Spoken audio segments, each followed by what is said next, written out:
Well, worm and caterpillar season is definitely upon us.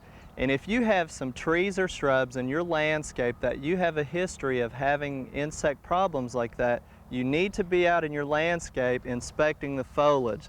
And that means looking underneath those leaves on the branches and twigs and trying to see if there's any of those insects starting out ahead of time.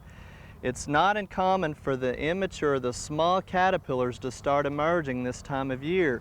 And here we are with the walnut tree, and one of the favorite pests is the fall webworm, which gets on pecan trees and other similar trees, hickory, that kind of thing.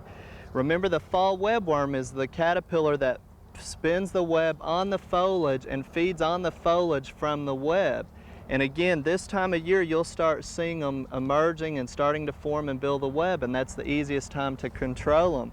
Another common insect on those same trees is the eastern tent caterpillar.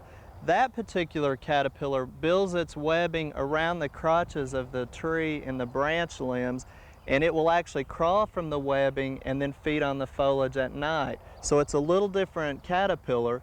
And then a third one that you need to be on the lookout for is called the walnut datana, or walnut caterpillar. And it doesn't build a web, it just congregates all of the caterpillars on the trunk of the tree, and then at night they crawl up and defoliate the tree as well.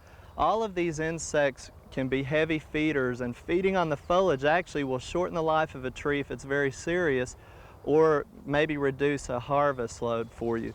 A couple of other ones I want to show you that are a problem this time of year is the bagworm, and we talked about this last fall, but these are already the early symptoms where the little baby bagworms are already starting to skeletonize the leaves and build their cocoons.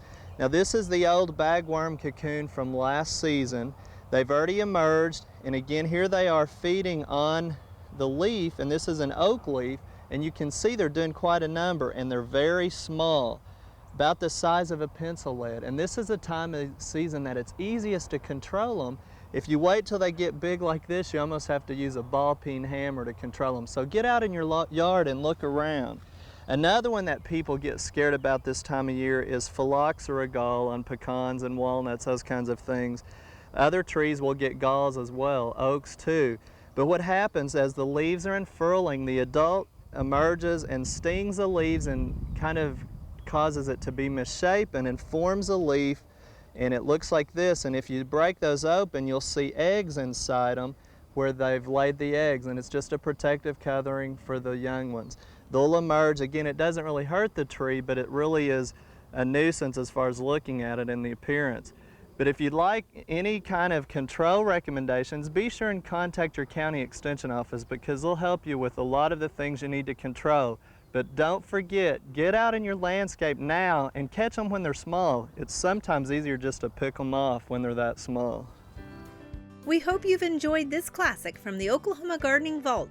Remember, even though these tips and techniques are timeless, there's always something new to learn in the world of gardening. By subscribing to both Oklahoma Gardening and OK Gardening Classics, you'll have access to a wealth of gardening knowledge, both classic and contemporary.